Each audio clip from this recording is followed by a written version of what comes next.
With this lecture, the focus of the discussion shifts. We have been discussing microeconomics, three groups of markets: markets for goods, labor, and capital. Now what we want to do is look more closely at a variety of topics in microeconomics, many of which have implications for public policy. This lecture and the two that follow are on the subject of competition between firms. This lecture focuses on the task of classification. That is, how do economists classify the main types of competition between firms, and what are the characteristics of each type of competition?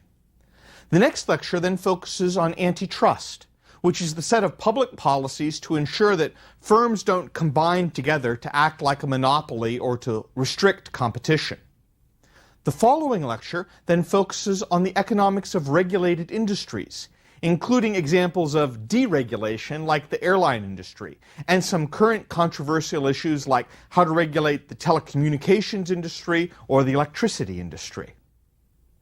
This discussion of competition between firms begins with a basic insight that profit-seeking and self-interest are powerful forces, which from the point of view of society could go in opposite directions. One direction might be that profit-seeking could pressure firms to produce innovative products with high quality and low cost so they can sell lots of them and make money in that way. However, it's also possible that profit-seeking could encourage firms to collude with each other, to get together with their competitors, to raise prices, to lie about quality, to mislead consumers, to pollute, and to create all sorts of social problems. The famous Italian economist Vilfredo Pareto once said, "The efforts of men are utilized in two different ways. They are directed to the production or transformation of economic goods, or else to the appropriation of goods produced by others." The government has a role to play in setting up a framework of law and regulation, which encourages this elemental force of competition and profit-seeking to be focused on the socially productive results and away from what we might call the dark side of the force. Let's start off by talking about the range of firms in the U.S. economy, from small single-person operations up to enormous corporations. There are three broad types of firm ownership. There are proprietorships, which are owned by an individual. There are partnerships, which are owned by a group of partners. And there are corporations, which are standalone organizations run by an ownership made up of shareholders, but also in some cases owned privately. Early in the 2000s, there were about 18 million proprietorships in the U.S. economy, that is, businesses owned by an individual. There were about 2 million partnerships, businesses owned by a partnership, and about 5 million corporations, which were incorporated as a legal entity and a standalone legal entity. A corporation could be publicly owned by shareholders, it can be privately owned by a large group as well. But corporations, even though they're not the biggest group numerically, dominate in size. The 5 million corporations had about $20 trillion in receipts. Think sales in terms of receipts. $20 trillion in sales. The 2 million partnerships had only about $2.5 trillion in sales, and the 18 million proprietorships combined had a total of about $1 trillion in sales or receipts. The range of industries across the U.S. economy is truly extraordinary. If you go through the government statistics, some of the main headings include agriculture, mining, utilities, construction, manufacturing, which of course includes a lot of stuff, retail, transportation, telecommunications, broadcasting, finance, real estate, professional and technical services, waste management, education, healthcare, arts, entertainment, accommodations, food service, auto repair, laundry services. The economy is this extraordinary range of production. There's also a sense sometimes that because of the sales of big corporations, almost everybody works at a really big company.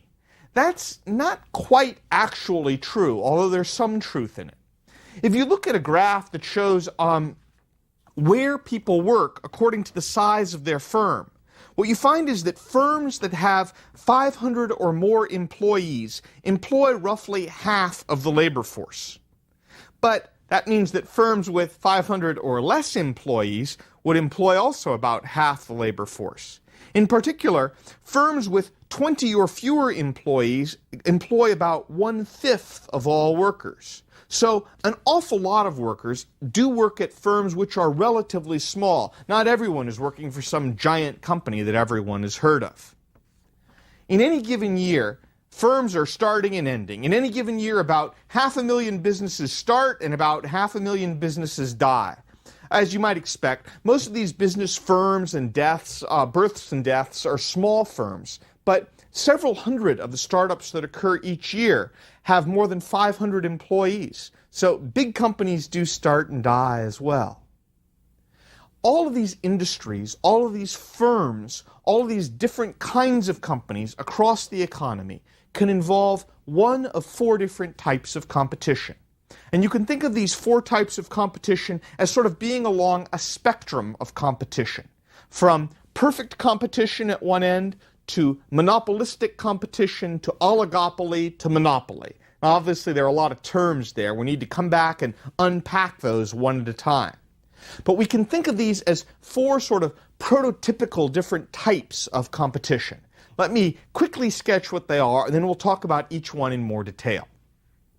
Perfect competition refers to when there are many, many small firms making nearly identical products, and they all have to look at the price in the market and just accept it. They have to be price takers in their market because they're too small to be anything else. At the extreme opposite end of the range of competition would be monopoly. Monopoly is when there's one single seller that has all or most of the sales in a given market. Then in between those 2 extremes of many small firms, perfect competition, and one big firm are 2 intermediate categories. Monopolistic competition is when there are many firms and they compete by selling products that are somewhat different. You can think of, for example, firms that sell different styles of clothing or restaurants that sell different styles of food. An oligopoly is somewhat like a monopoly, except instead of having one firm that has all or almost all the sales, an oligopoly is when a small number of firms, and small number is deliberately imprecise, but it might be, for example, between 2 and 4 firms, have most or all of the sales revenues in a given market. Now, this range will cover essentially all of the competitive patterns that emerge commonly from profit-seeking firms. It'll really cover pretty much all the ground. So when we think about how different forms of competition work, when we think about the benefits and the trade-offs of different kinds of competition, we can walk through those different trade-offs about competition by thinking about these 4 different categories and how each of them is likely to operate. So let's start off first by thinking about the category of perfect competition. What is perfect competition exactly? It's going to be when small firms are making identical products, and thus, when they're making identical products, they have to act as price takers in their market.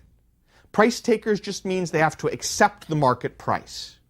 A common example that's used about perfectly competitive producers is to think about farmers. Many, many small farmers, and they're growing wheat or they're growing corn. Now, of course, with many big agribusiness companies around these days, this may be a rather dated notion of how the agriculture market works, but I'm trying to give you an intuitive feel for how this works. When I think about practical examples of perfect competition, I sometimes think about there are many relatively small firms that make nuts and bolts for industrial uses. Relatively small firms making relatively interchangeable products. Or in North Carolina and Alabama, there are a large number of fairly small companies, meaning they typically employ 50, 75, 100 people, that make socks. And they can all make many different kinds of socks, then they sell those socks on to retailers. So they're pretty close to a perfectly competitive kind of industry. What are the key characteristics of a perfectly competitive industry? Let me run through a number of them, but in brief, they would be that they're price takers, there's lots of entry and exit in firms, profits are low, and the prices closely reflect the cost of production. Let me sort of run through those one at a time. First of all, perfectly competitive firms are price takers. What does that mean? When there are lots and lots of firms and extremely similar or identical products, each firm essentially has to accept the market price and sell at the market price. What do I mean by that? If a seller in a perfectly competitive market tried to charge even 1 penny more than the market price, it would lose all its sales to other firms. They just have to accept what the market price is because they're just too small to do anything about it. If you've got many small firms and a product that many firms can make, it's typically pretty easy for existing perfectly competitive firms to expand production or to reduce production. And since the firms are relatively small, it's usually pretty easy for new firms to start up and existing firms to close down. The combination of these traits is that profits in this industry tend to be low. Pretty much all the firms in a perfectly competitive industry make about the same profit. They all have to charge the same price. They're all producing in more or less the same way. Now, of course, firms have to earn some profit in order to continue existing. But what I really mean to say is they're earning kind of a low, normal rate of profit. Nothing special, nothing extra. When profits are very low and everyone is charging the same price, then the selling price is going to be closely linked to the cost of production. After all, if the selling price was above the cost of production, then the firms would be consistently earning profits. But the firms compete against each other and they drive down the profits. If there were firms in a highly competitive industry that were making profits, then there would be entry of more companies, an expansion of production. And as that entry occurred, it would drive down the price. Of course, if all the firms are making losses, then some firms will go out of business, and as they exit, their price will tend to rise over time. When you look at a perfectly competitive industry, you can imagine these firms that are just trying to squeeze just a couple of cents off their cost of production, so they can just try to make a little bit of profit. But with all the firms trying to squeeze their costs in this way, no one ends up making a whole lot of money. I should emphasize that truly perfect competition in the textbook sense is sort of like a perfectly pure gas in a laboratory. It's a theoretical extreme. Products are rarely identical. I mean, even stuff like wheat or corn, if you ask any farmer, they'll tell you there are many different kinds of wheat, many different kinds of corn, and they're really separate products. There are also sort of intangibles with a lot of products, like the reliability of the supply or the quality of the product.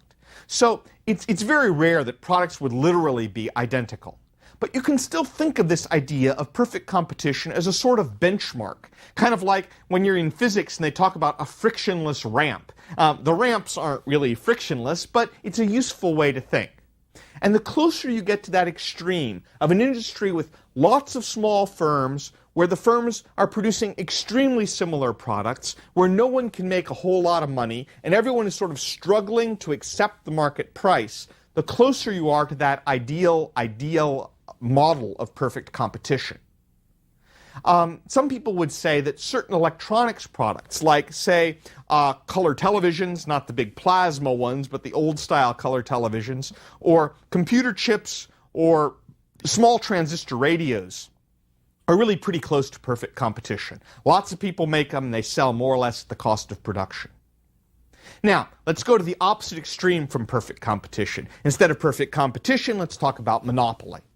Monopoly is the situation where a single seller has all or most of the sales in a given market. Common examples. Microsoft in the late 1990s and the early 2000s dominated the market for computer operating systems. Earlier, if you go back about 2 or 3 decades, IBM once dominated the market for mainframe computers. Xerox once dominated the market for photocopying machines. The U.S. Postal Service dominates daily letter delivery. Most people have no choice about who provides their garbage pickup or provides their electricity. Those are commonly monopolies as well. Why do monopolies exist? What's the reason that there's only one firm? Well, usually there's some barrier that prevents other firms from entering the market. Now, these barriers might be good barriers from a social point of view, or they might be bad barriers, but there's something that's stopping other firms from entering the market. And when I say good barriers or bad barriers, what I really mean to say is society getting anything in exchange for this barrier to entry? So, for example, one barrier to entry is a patent. If a firm has invented something and the government gives you a patent, then that patent stops other firms from producing that specific good, at least without your approval. You're the only one who can use that invention, at least for a certain period of time. And if your firm is the only one in the industry, you will be a monopoly. You can think, for example, of a pharmaceutical company that gets a patent on the only drug to treat a certain disease. Now, we'll talk about monopolies and we'll talk about productivity more in later lectures. But basically, the argument for patents is they provide an incentive for innovation. Firms try and invent because they know they'll get a monopoly if they get a patent. And so when they get that monopoly, they'll be able to charge more and make higher profits. So a patent might be thought of in a way as a good barrier to entry. It's intended to be a barrier to entry to reward those who innovated. Other monopolies might be created by law, like, say, the U.S. Postal Service, or the monopoly in most cities on who picks up garbage is created by law. A lot of cities have a local monopoly on taxi cabs in one way or another that's set by local law. So in those cases, there's sort of a question of whether it's a good idea or a bad idea, but it's set by law in one or another. That's the barrier to entry that allows the monopoly to exist. A monopoly can also arise if all the large firms in an industry could merge together, or at least agree to act together in their decisions about pricing and what quantities to produce. For example, what would happen if Coke decided to buy Pepsi, two big firms merging together? Well, actually, that was proposed a few years back and the government wouldn't let them. Or what happens when one mega firm like Mobil wants to merge with another mega oil firm like Exxon? Well, that was proposed and the government let it go through. When business groups come together, either through an explicit merger or an implicit agreement, and they agree to work together, there's going to be less competition in that industry. The question of whether that's a good or a bad thing is then, of course, open for dispute. In the next lecture in antitrust, we'll talk about how the government decides on whether or not to allow such mergers to proceed. Yet another barrier to entry can be what's called a natural monopoly. A natural monopoly happens when the industry has economies of scale, which gives a large established firm an advantage over any new entrants. So let me give you an example of that. We talked about economies of scale before. Economies of scale is when a large firm can produce at a lower average cost. Let's imagine, for example, that the production of electricity can be done at a lower average cost in a large hydroelectric dam than in a small factory. Now, that's not obviously true, but let's go with it for the purposes of the example. As a result, once you've built the large dam, small producers of electricity are going to find it very difficult to enter this market. And it's not going to make sense to build a second big power plant because there's not enough demand in the market to make sense there. So a natural monopoly exists in the sense when the production technology to make something tends to lead to this monopoly outcome, because one big factory can supply the entire market at lower cost than a bunch of smaller providers. What happens with monopolies? Well, they have some power to set the price above what it would otherwise be and to earn profits higher than perfectly competitive firms. A monopoly will set its price according to the elasticity of demand for its product. If demand for the product is highly inelastic, then the monopoly is going to be able to raise the price. After all, remember, if you're a monopoly and there are barriers to entry, good or bad barriers, you don't have to worry about the price set by other firms. You just choose the price yourself. But there's a trade-off. If you set the price too high, the quantity demanded of your product will drop off so much that you're not going to be selling very much. So you want to push up the price high enough so that you can make higher profits than a competitive firm, but not so high that you cause a large drop in the quantity demanded. How high can a monopoly raise its price? Well, it depends on the elasticity of demand. If demand is pretty inelastic for the product, the monopoly can raise its price quite high. And again, you might want to think about a pharmaceutical company with a monopoly on a certain drug. People are really going to pay a lot of money for that drug if it's really the only one that can work for them. The key point is that monopoly prices are going to be consistently higher than perfectly competitive prices. Monopoly is not a price taker. It doesn't have to accept the market price. It chooses the market price. And with a higher price and no entry from other firms because of those barriers to entry, a monopoly can earn consistently above average profits.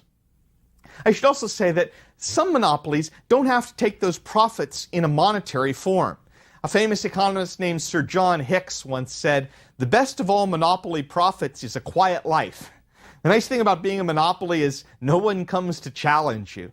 And so in some ways, you can just sort of relax. In a perfectly competitive market, you can't relax for a minute. This has been recognized for a long time. The great economist John Stuart Mill wrote back in 1848 that wherever competition is not, monopoly is. And monopoly in all its forms is the taxation of the industrious for the support of indolence, if not plunder. I love that phrase, if not plunder. The idea he's trying to convey is that monopoly is there to suck money away from consumers.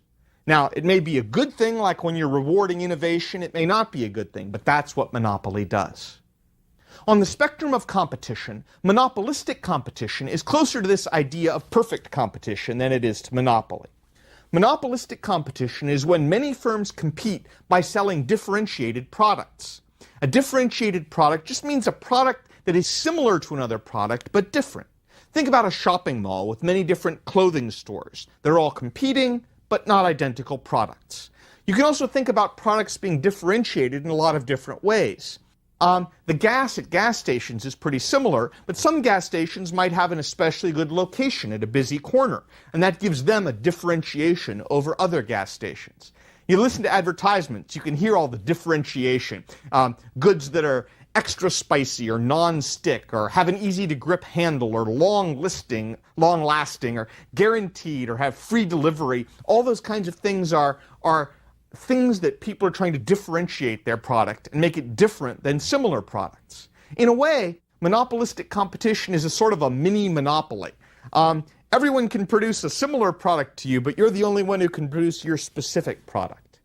I'm from Minnesota, so I often think about the Mall of America in terms of monopolistic competition, the largest shopping mall in the United States. Last time I looked, it had 24 stores that sell women's ready-to-wear clothing. It has another 42 stores that sell clothing for both men and women, plus 12 more stores that sell women's specialty clothing like maternity clothing or lingerie. So there's this enormous number of stores that all sell clothing, but they're differentiated in certain ways. Now, like a monopoly, a monopolistically competitive firm does have some power to choose its price based on the elasticity of demand. But it doesn't have as much power to raise price as an actual monopoly. Also, a monopoly is the only firm in its industry, while a monopolistic competitor has lots and lots of competitors. So typically, a monopolistic competitor can raise its price some, but not by nearly as much as a monopoly. Also, there's no barriers to entry for monopolistic competitors. There can have more restaurants, you can have more clothing stores, you can have more gas stations. So if clothing stores are making a lot of money, or if restaurants selling barbecued ribs are really popular, there will be lots of entry of other firms making similar kinds of products. As a result of this process of entry and exit, monopolistically competitive firms can make higher than usual profits for the short run, but not in the long run. Because if they're making a lot of money, other firms will enter the same general segment that they're in. When entry catches up, then all the other restaurants or clothing stores, all those sort of close knockoff kinds of producers will start exiting, and profits will end up at the low normal levels that perfectly competitive firms have as well. But the nice thing about monopolistic competition is it gives a really strong incentive for spotting trends, for trying to make little innovations, for offering different styles and looks and features. Broadly speaking, we can call this variety. And a big unanswered question for economists is whether a free market provides the right amount of variety. I mean, most of us like a world with some variety. I wouldn't want to live in a world where everyone wore blue jeans and t-shirts and ate American cheese sandwiches on white bread every single day, even if it was more efficient, because it would all be efficient to have everyone competing to produce exactly the same product.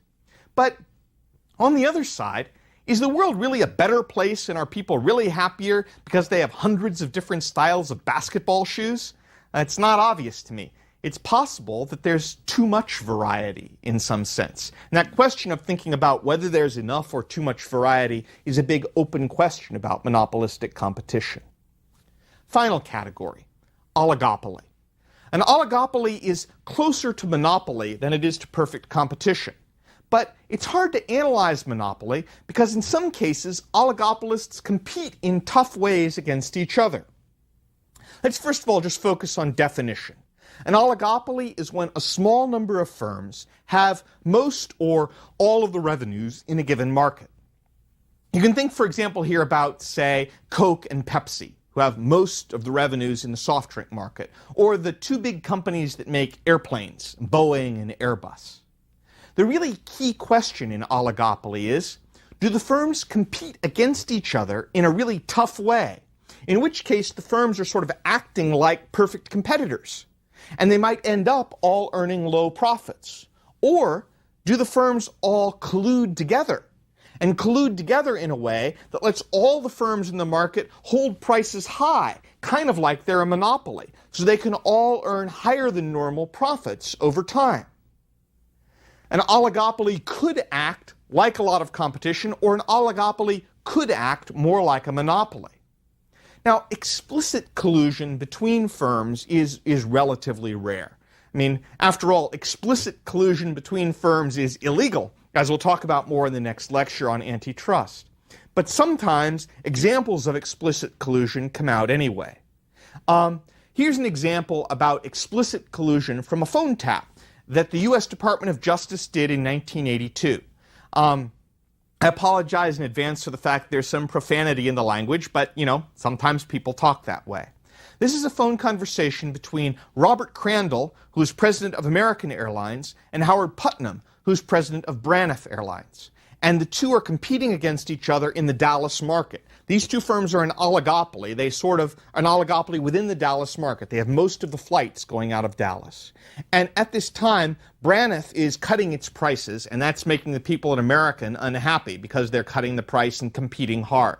So, here's their phone conversation. Crandall says, "I think it's dumb as for all right to sit here and pound the out of each other, and neither one of us is making a dime. We can both live here, and there ain't no room for Delta, but there's, no reason I can see, all right, to put both companies out of business." Putnam says, "Well?" Crandall says, "I mean, what the is the point of it?" Putnam says, "Do you have a suggestion for me?" Crandall says, "Yes, I have a suggestion for you. Raise your fares 20%. I'll raise mine the next morning." Putnam says, "Robert, Crandall says, "You'll make more money, and I will too." Putnam says, "We can't talk about pricing." Crandall says, "Oh, Howard, we can talk about any thing we want to talk about." Yeeks, huh? In this case, eventually it was decided that no law was broken, even though they had these guys on tape. Because, after all, no agreement was actually made to raise prices. Was there? But conversations like that caught on wiretap do make you wonder how many other conversations go on in any given year that were not recorded, and how many other times firms might get together in order to try and restrict competition. We know that it does happen from time to time. Now, when we think about this business of competition and what business leaders are likely to do or not do, what's important to remember is that business leaders, contrary to popular belief, are often the least supportive about competition. It may seem odd because we all sort of think, at least non-economists think, that business leaders should be the people who love the free market, and they should advocate free market competition. But if you think about this range of competition, which would you rather be? Would you rather be someone in a perfectly competitive firm, scrabbling and scratching desperately against many, many competitors making identical products? Or would you rather be a monopoly or an oligopoly or at worst in a situation of monopolistic competition, where you can really have some freedom to raise price, to change your product, and perhaps to have some possibility of earning higher than normal profits over time. In general, business people are the ones who should be least in favor of competition, because heavy competition makes their lives extremely difficult. Consumers, on the other hand, should be highly in favor of more competition, because more competition is what provides the more innovative products at a lower cost and in a way where businesses are not necessarily making extreme profits. Competition is the ultimate way of favoring consumers.